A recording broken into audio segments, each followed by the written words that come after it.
భారత్ కు ప్రపంచ దిగ్గజ కంపెనీలు క్యూ కడుతున్నాయి.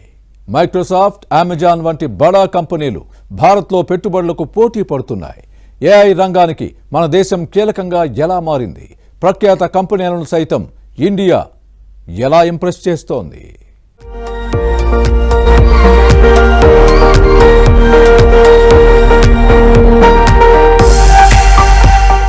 భారత్లో సాంకేతిక పెట్టుబడులకు సంబంధించి కొత్త శకం ఆవిష్కృతమవుతోంది. ప్రపంచంలోనే అత్యంత ప్రభావితమైన కంపెనీలు ఇప్పుడు భారత్ వైపు చూస్తున్నాయి. గూగుల్, మైక్రోసాఫ్ట్, ఇంటెల్, కాగ్నిసెంట్ వంటి పెద్ద సంస్థలు భారత్లో పెట్టుబడుల రేసు మొదలుపెట్టాయి. భారత్లో ఏఐ డెవలప్మెంట్ కు సంబంధించి పలు ప్రఖ్యాత కంపెనీలు ఆసక్తి చూపిస్తున్నాయి. ఈ క్రమంలోనే భారత్లో భారీ పెట్టుబడులకు మైక్రోసాఫ్ట్ ముందుకొచ్చింది. 1.5 లక్షల కోట్ల రూపాయలు పెట్టుబడులు పెడుతున్నట్లు మైక్రోసాఫ్ట్ సీఈఓ సత్య నాదెల్లా ట్వీట్ చేశారు. ఇది ఆసియాలో మైక్రోసాఫ్ట్ అతిపెద్ద పెట్టుబడి కానుంది. ప్రధాని మోదీని కలిసిన ఫోటోను షేర్ చేసిన సత్య నాదెల్లా భారత్లో ఏఐ రంగానికి అవసరమైన మౌలిక సదుపాయాలు, నైపుణ్యాల కల్పనకు నిధులు వినియోగిస్తున్నామంటూ ట్వీట్ చేశారు. 2026 నుంచి 2029 మధ్య 4 ఏళ్ల వ్యవధిలో $1750 కోట్ల పెట్టుబడి పెట్టనున్నామని, ఏఐని క్షేత్ర స్థాయిలోకి తీసుకువెళ్తామని మైక్రోసాఫ్ట్ ఒక ప్రకటనలో తెలిపింది.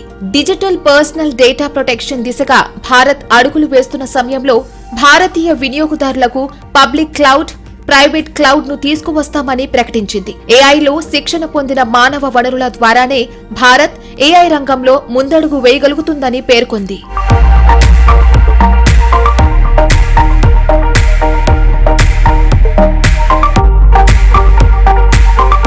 ఇదే క్రమంలో ఏఐ డిజిటలైజేషన్ లక్ష్యంగా భారత్లో పెట్టుబడులు పెట్టేందుకు అమెజాన్ కూడా ముందుకు వచ్చింది. భారత్లో ఈ దిగ్గజ ఈ కామర్స్ పెట్టుబడులు పెట్టేందుకు సిద్ధమైంది. 2030 నాటికి ఇండియాలో వివిధ వ్యాపారాల్లో దాదాపు $35 బిలియన్ అంటే దాదాపు 3.14 లక్షల కోట్లు పెట్టుబడులు పెడతామని అమెజాన్ ప్రకటించింది. వ్యాపార విస్తరణతో పాటు ఉపాధి కల్పన కోసం ప్రణాళికలు రచిస్తామని చెప్పింది. భారతదేశ విస్తృత డిజిటల్ ఆర్థిక ప్రాధాన్యతలకు అనుగుణంగా ఏఐ ఆధారిత డిజిటలైజేషన్, ఎగుమతి వృద్ధి, ఉద్యోగ సృష్టి లక్ష్యంగా ఈ పెట్టుబడులు ఉంటాయని వెల్లడించింది. వచ్చే 5 ఏళ్లలో 10 లక్షల ఉద్యోగాలను కల్పించడమే తమ లక్ష్యమని చెప్పింది. గడిచిన 15 సంవత్సరాల కాలంలో ఏఐలో ఇప్పటికే దూసుకుపోతున్న భారత్కు ప్రపంచ ఏఐ హబ్గా నిలిచేందుకు ఈ దిగ్గజ కంపెనీల పెట్టుబడులు తోడ్పడతాయని విశ్లేషకులు భావిస్తున్నారు. మూడోది టాలెంట్. మన ఇండియాలో ఉన్న టాలెంట్ కు especially related to the AI ఆధారిత అప్లికేషన్స్ కావాలండి, లేకపోతే ప్రాజెక్ట్స్ కావాలండి. మన ఇండియాలో ఏఐ ఇంజనీర్స్ మరియు సైంటిస్ట్ మీద చాలా ఎక్కువ కారణంగా చెప్పారు. చివరిగా మన ఇండియా గవర్నమెంట్ కానీ స్టేట్ గవర్నమెంట్స్ కానీ వాటి యొక్క పాలసీస్ మరియు తర్వాత ఇన్సెంటివ్స్ కానీ చాలా అట్రాక్టివ్ గా ఉన్నాయి. కాగా కృత్రిమ మేధలో భారత్ ను అంతర్జాతీయ స్థాయిలో అత్యున్నతంగా నిలపడమే లక్ష్యంగా కేంద్ర ప్రభుత్వం చేస్తున్న కృషి తగిన ఫలితం దక్కుతుందంటున్నారు నిపుణులు.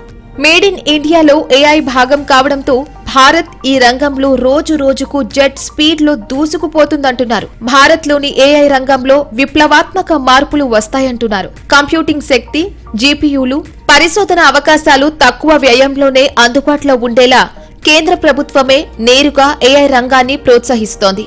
బడా టెక్ కంపెనీలు, అంతర్జాతీయ దిగ్గజాల ఆధిపత్యం లేకుండా మోదీ ప్రభుత్వం చర్యలు తీసుకుంది.